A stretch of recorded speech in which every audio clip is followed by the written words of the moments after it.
तो चलिए अब हम प्रवेश करेंगे एक पद में, जो कि सूरदास जी का पद है। पता नहीं कैसा सुनाया जाएगा, पर श्री जी के आशीर्वाद से तो बहुत ही भाव से सुनिएगा, क्योंकि ये सूरदास जी का पद है और बहुत ही सुंदर पद है। मतलब आप सुनेंगे तो आपको ऐसे लगेगा कि आप बिल्कुल, आपकी आंखों के सामने सब हो रहा है। तो बहुत ही सुंदर भाव है ये। और जो ये पद गाया है, वो श्री हरिवंश जी ने भी, जो राधा वल्लभ जी के वहां हुए हैं संत, तो उन्होंने अपनी ही वाणी में बहुत खूबसूरती और बहुत भाव से गाया है। तो जो पद गाया जाएगा वो उनके भाव से गाया जाएगा। पर इस पद के पीछे जो मान्यता है, जो कथा है, वो इतनी सुंदर है कि आपको समझ आ जाएगा कि ईश्वर किस तरह अपने भक्तों से रीझते हैं। तो एक बार की बात है, सूरदास जी पद गाते हैं, ये हम सभी को पता है।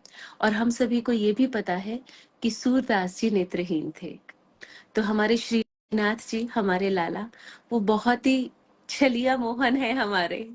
तो क्या होता था, जब सूरदास जी पद गाते थे तो सूरदास जी के पद में इतनी शक्ति होती थी कि श्रीनाथ जी को अपने मंदिर में सुनती थी।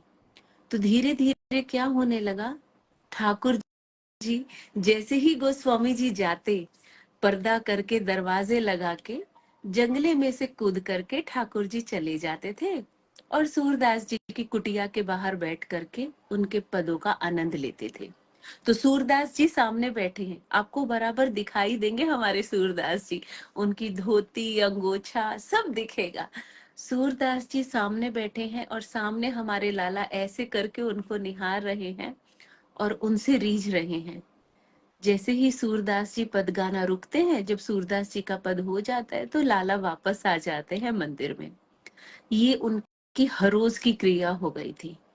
एक दिन हमारी ठाकुराइन को लगा कि प्रभु कहाँ जाते हैं, कुछ बताते भी नहीं है, गोस्वामी जी के जाने के बाद चले जाते हैं, आज पूछूंगी। तो वो भी हमारी ठाकुराइन है श्री जी।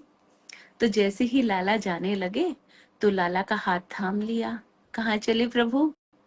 बोले हमारे भक्त हैं, उनके पास जा रहे हैं, अभी आ जाएंगे। तो हमारी लाली बोली हम भी चलेंगे आज। तो लाला बोले नहीं, तुम यहीं रुको, हम यूं गए और यूं आए। पर श्री जी तो हमारी श्री जी है, वो बोली नहीं, हमें भी चलना है। तो ठाकुर जी के मन में बात आ रही, पता नहीं सूरदास जी के भाव हमारी श्री जी को समझ आएंगे या नहीं। पर हमारी श्री जी कितनी करुणामयी है ये लाला को मालूम है, पर ये भी हमारे लाला की लीला है। तो ठाकुर जी ने फिर बोला, रहने दो राधे, यहीं रुको, मैं यूं गया और यूं आया। पर राधे तो राधे है। राधे बोली प्रभु आज नहीं मानूंगी, आज तो चलूंगी तुम्हारे साथ। तो ठाकुर जी बोले ठीक है चलो। दोनों, लाला और लाली, हमारे ठाकुर जी और हमारी ठकुराइन जंगले से कूदे। सोच के देखिए कि हमारे ईश्वर जो इस ब्रह्मांड के स्वामी और ब्रह्मांड की स्वामिनी है, अपने भक्त से रीझने के लिए उनकी कुटिया के बाहर जा रहे हैं। कितना सुंदर भाव है। तो लाली और लाला चल पड़े, सूरदास जी बैठे हुए और दोनों के दोनों, लाला और लाली बाहर बैठ गए। सामने सूरदास जी गा रहे हैं, ये चौखट है, और इस साइड में ठाकुर जी और ठकुराइन बैठे हैं। सूरदास जी पद गाना शुरू हुए। जो ही वो पद गाना शुरू हुए, हमारी लाली ने अपनी आंखें मूंद ली और बस रीझने लगी, खुश होने लगी कि कितना सुंदर, कितना प्यार, कितना स्नेह है इन्हें हमसे। सुनती रही, रीझती रही। और ऐसे ही हमारे लाला, तो जैसे ही पद खत्म हुए तो हमारी लाली तो रीझ रही थी, हमारी लाली तो खुश थी।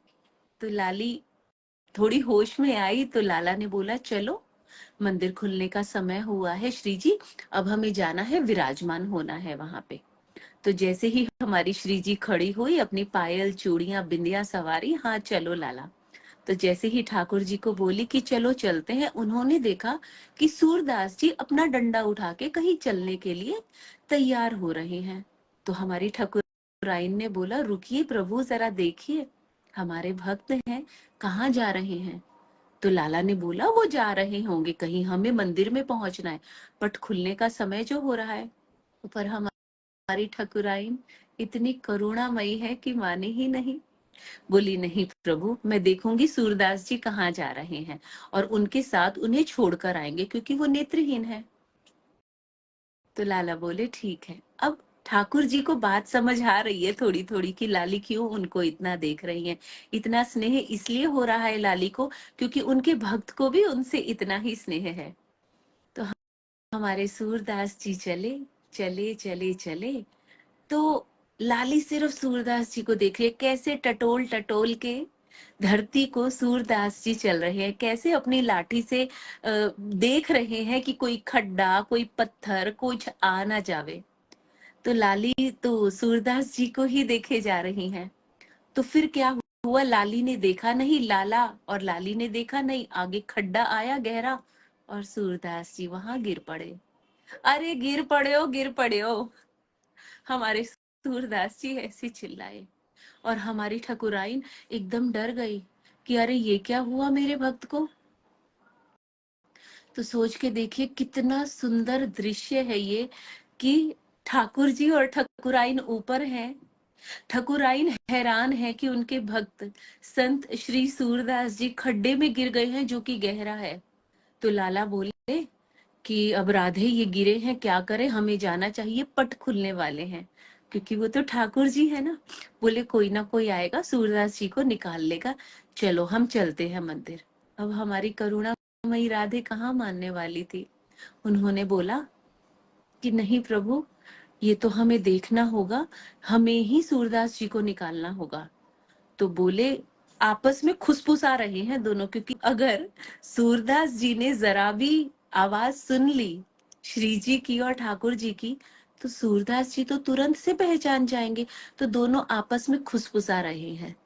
तो राधे ने बोला कि ऐसा करो, आपका फटका है ये डाल दो और उन्हें बोल दो ऊपर आ जाए, मैं चुप रहूंगी। बोले ठीक है।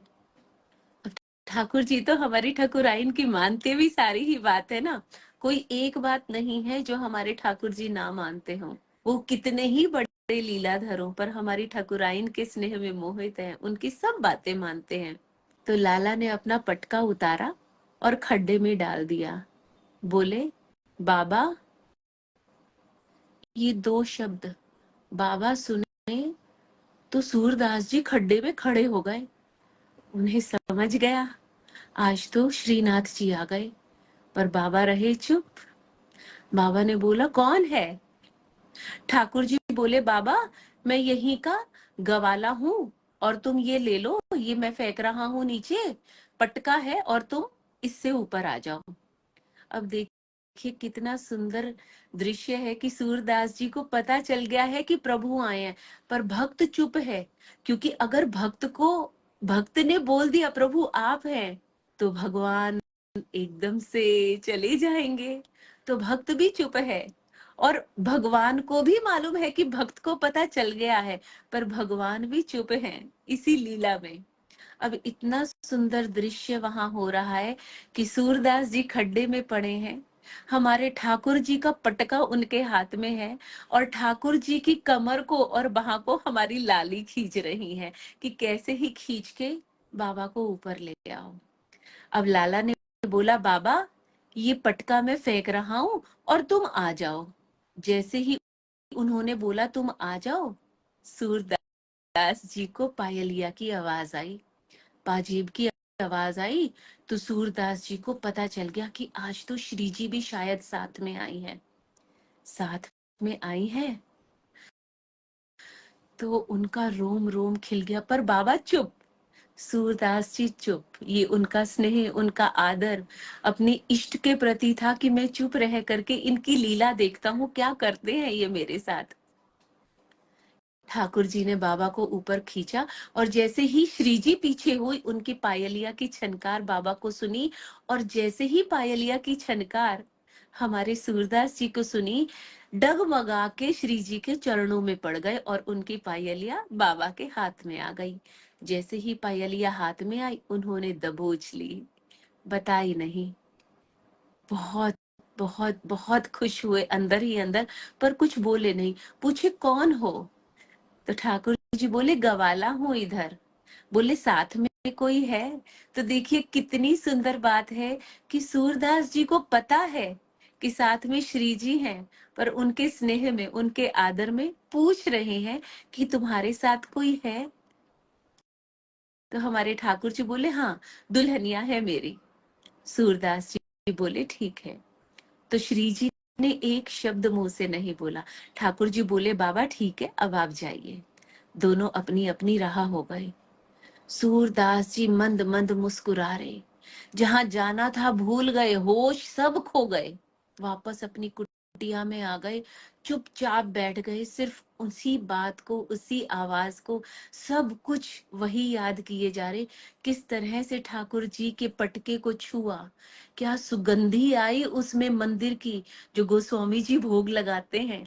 तुरंत ही पहचान लिया था सूरदास जी ने, पर आभास नहीं होने दिया हमारे ठाकुर जी को। सिर्फ चुप रहे कि ये खुशी जो मुझे मेरे ईश्वर दे रहे हैं, इसको मैं संजो के रख लूं, अपने में समा लूं इसे। और जैसे ही श्री जी के पायलिया छन की, तुरंत ही उनके चरणों को स्पर्श किया और उनकी पायल भेंट स्वरूप उनके हाथ लगी तो छुपा ली कि नहीं नहीं, ये नहीं दूंगा। ना ठाकुर जी को पता, ना ठकुराइन को पता कि पायलिया छूट गई।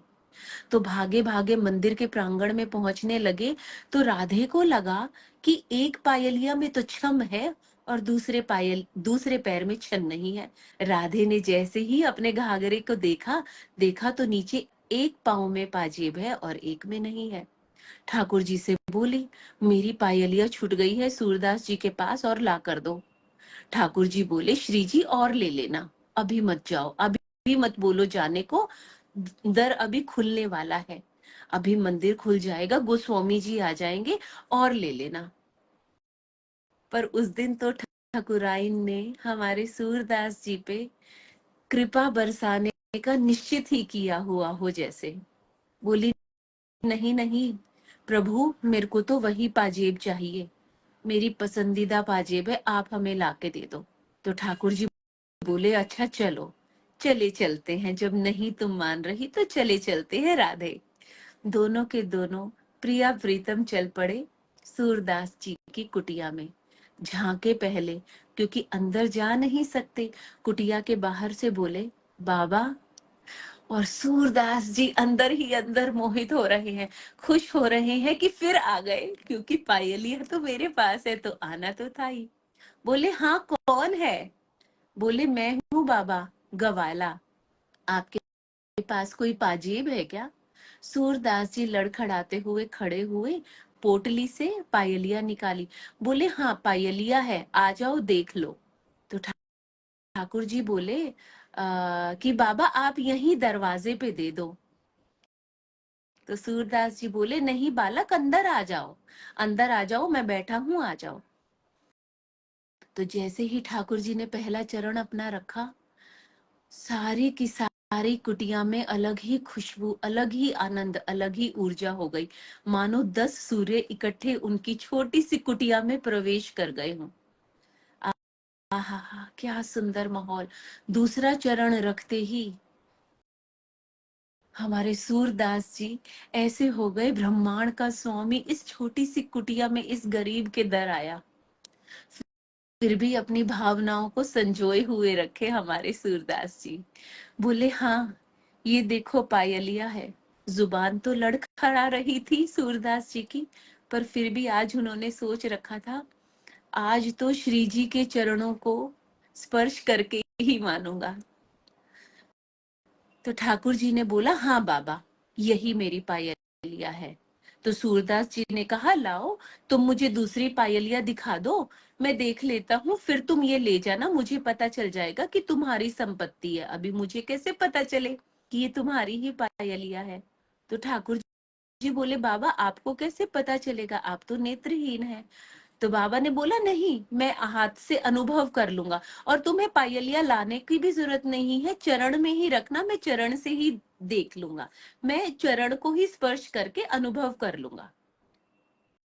अब तो ठाकुर जी भी समझ गए कि ये श्री जी की लीला हो रही है। तो ठाकुर जी ने श्री जी को आवाज लगाई, सुनती हो? तो जैसे ही श्री जी ने अपने पल्लू में से अंदर कुटिया में झांका और अपने चरण रखे, मानो जैसे 100 सूर्य 100 चंद्र इकट्ठे आ गए हों। वहां की खुशबू, वहां का आनंद, वहां की ऊर्जा सब अलग। सूरदास जी का रोम रोम खिल उठा। सूरदास जी अब अपने आप को रोक ना पाए और उनकी आंखें बहने लगी। ऐसे बहने लगी कि ठाकुर जी ने पूछा, क्या हुआ बाबा? बोले, कुछ नहीं हुआ, आंख में कुछ पड़ गया लाला, कोई नहीं। कहाँ पे है चरण? तुम मुझे जरा हाथ लगवा दो, मैं अनुभव कर लेता हूँ। ठाकुर जी स्वयं, सोच के देखिए क्या दृश्य होगा। ठाकुर जी स्वयं अपने भक्त को पकड़कर श्री जी के चरण दिखा रहे हैं। क्या सुंदर मनमोहक ये दृश्य होगा। कितने भाग्यशाली हैं हमारे सूरदास जी जो श्री जी के चरणों को छू पा रहे हैं। जैसे ही सूरदास जी ने श्री जी के चरणों को छुआ, उनके नेत्र रुक ना पाए और बस रोते रोते रोते रोते श्री जी के चरण पकड़ लिए। श्री जी, ये तुम ही हो, मैं तुम्हें छोड़ ना पाऊंगा। ये पायलिया तुम्हारी है, मुझे भान है इस बात का, ये छोड़ नहीं पाऊंगा। ये चरण बहुत मुश्किल से मेरी छोटी सी कुटिया में आए हैं, ये मैं छोड़ ना पाऊंगा। तुम श्री जी, तुम मेरी ठाकुराइन हो। ये भाव आते ही हमारी करुणामयी श्री जी झुक करके सूरदास जी को उठा ली। ठाकुर जी और श्री जी ने दोनों ने सूरदास जी को आलिंगन किया। देखिए, भक्त के बस में है भगवान।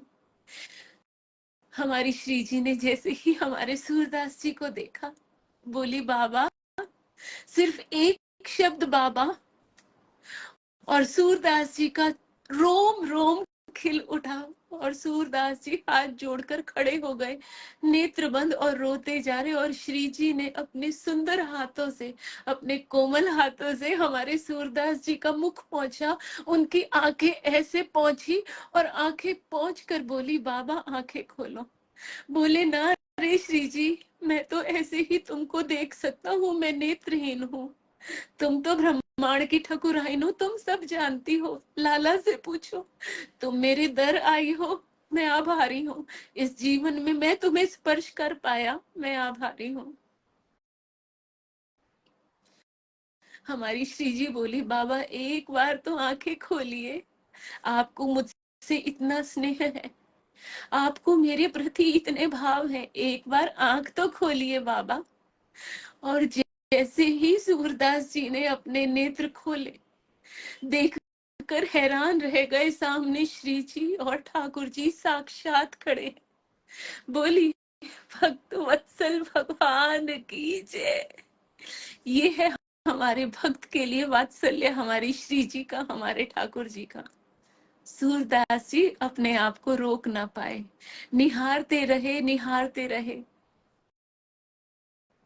निहार निहार के उन्हें देखते रहे कि ये नेत्र जो खुले, जो नेत्रहीन मेरे नेत्र थे, मेरी श्री जी के आशीर्वाद से खुले हैं।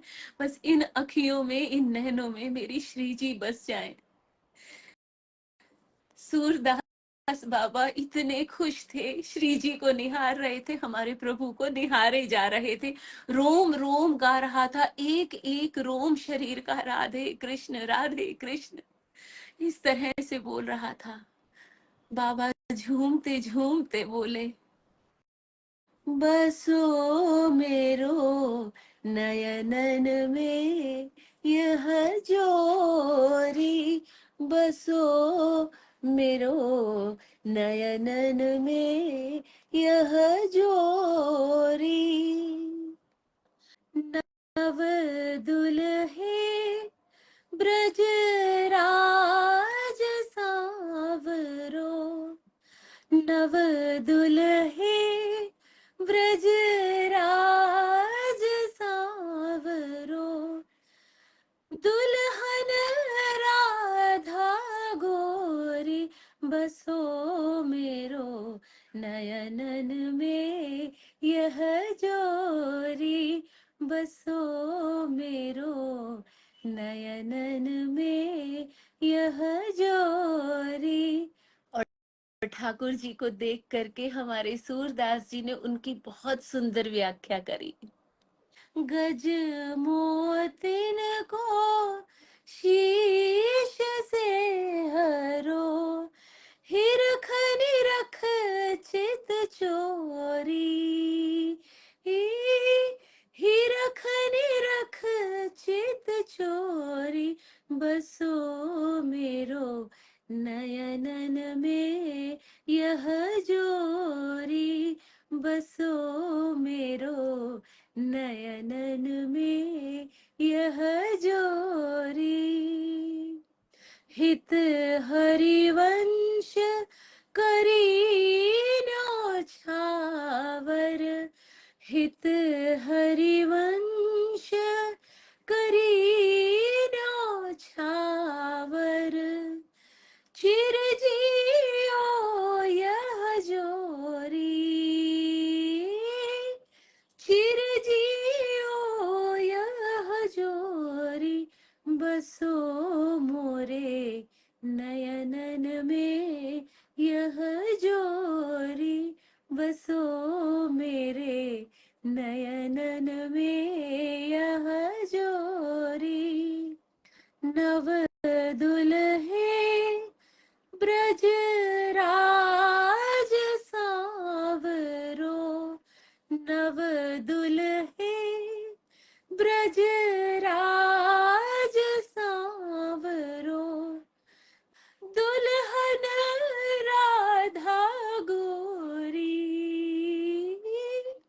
दुल्हन राधा गोरी, हसो मेरो नयनन में यह जोरी, बसो मेरो नयनन में यह जोरी। बोलिए भक्त वत्सल भगवान की जय। श्री राधा वल्लभ श्री हरिवंश।